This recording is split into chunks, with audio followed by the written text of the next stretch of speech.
pipe dream again, the one where there are no rules and the moonlight seems to just hang on a little bit longer.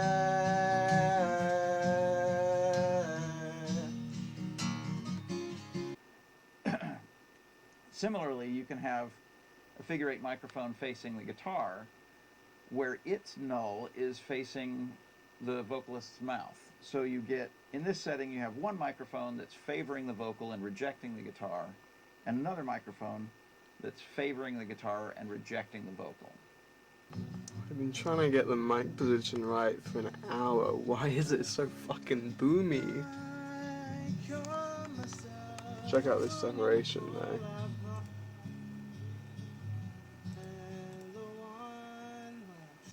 Got about 20 minutes left in the session. Just got a take I'm very pleased with.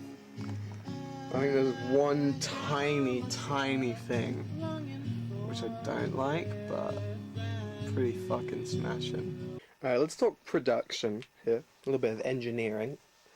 So the way I'm recording these is I'm doing one take, live guitar and vocals at the same time, which presents some interesting challenges because, okay, we don't want all of the vocal mic to be in the guitar.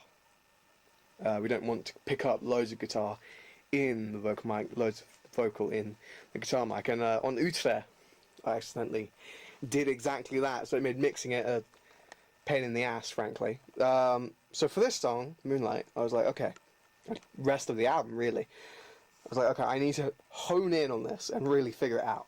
How am I going to do this? So the trick, this comes from good pal Steve Albini, rest in peace. You want 2 figure 8 microphones, doesn't matter what type, they can be condensers or ribbons or however you want. You want to put, this is the vocal mic, you want to put the guitar in the dead zone. So a figure 8 microphone, you're getting here and here. It's a figure 8, front and back. But it means it rejects really well below, top, to the sides, here and here. So if I position this like this and my guitar's down here, great. Fantastic. Really low amounts of guitar in here. And you get the same idea. You want to position this where the mouth is, pointing at the mouth, wherever's getting rejected. And then we're getting way less vocal in the guitar mic, which is really what the issue was. Because I've done a similar thing with the vocal mic on the Utrecht. The vocals sound great, except they don't because the guitar is all in. Well, lots of vocals are in the guitar mic. Had a fairly successful session today. It was a bit slow. First bit was a lot of technical issues, so you didn't end up seeing much of that because I was just trying to resolve them. But the Utrecht mix is sounding good, so I'm happy to release that very soon. I mean, by the time you're seeing this, it'll already be out. Go stream. And then I think we got the take for Moonlight. I'll have to see if I can edit in. There's literally just one tiny mistake that it's too far for me to keep it in, but I might be able to just edit it in a way.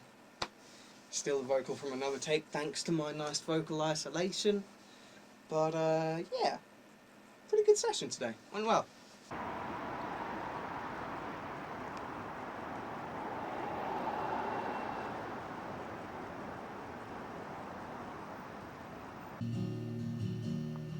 Brings me down to my knees, knowing when I am weak.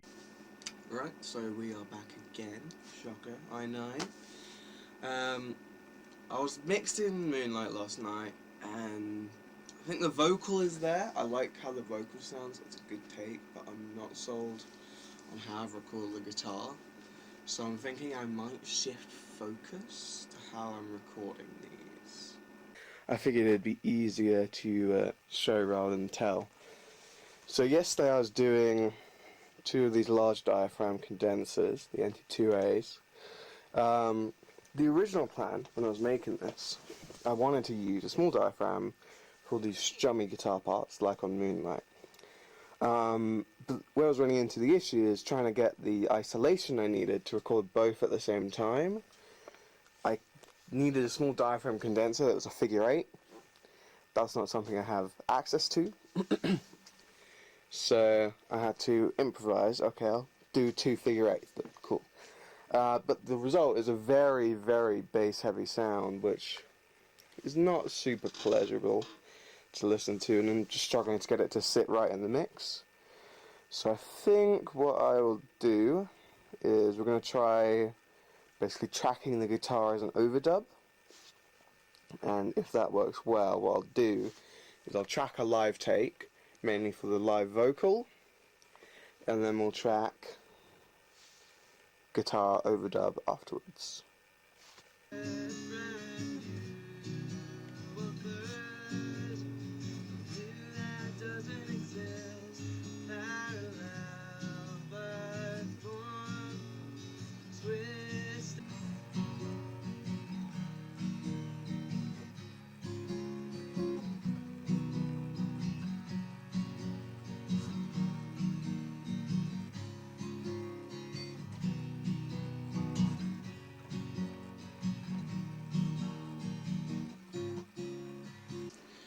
You know, it's strange because Moonlight is probably the most basic song on the album.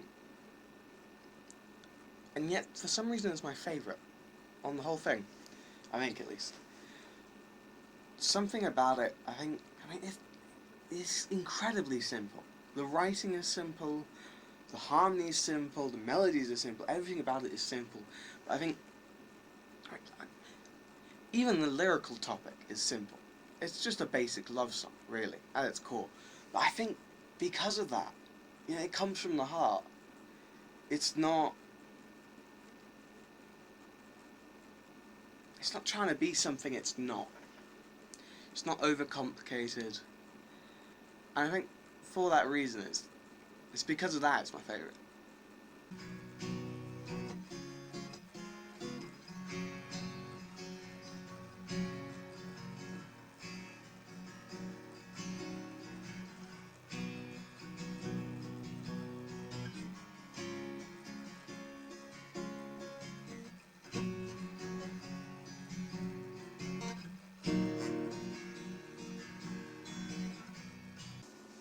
I want to talk about songwriting a little bit. For me, the quintessential sound of love is slash chords. And it might sound a bit funny, but as a great example, God Only Knows by the Beach Boys has it's basically just slash chords of the song. The whole thing is just slash chord after slash chord after slash chord. If you don't know what a slash chord is, that is basically a chord with some kind of bass note under it which isn't the root note. So the most common version of this would be putting the fifth in the bass. And that's what I do on Moonlight. Every time I hit the C, I play C over G. So there's a G in the bass. And for me, that just, I don't know, there's something about it that just creates this feeling. And it's unlike anything else. And for me, that's a really powerful tool in my songwriting. If I want to communicate love, every time, I use a slash chord.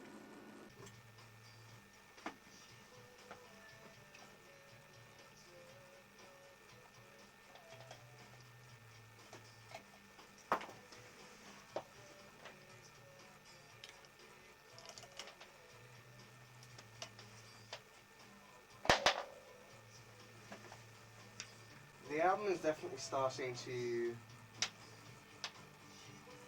form in some ways. Its sound is, at least. I mean, there's still a lot of work to be done in terms of the songs, but I'm getting a better idea of what this is actually going to sound like once it's done. Utrecht obviously provided a lot of insight to that, but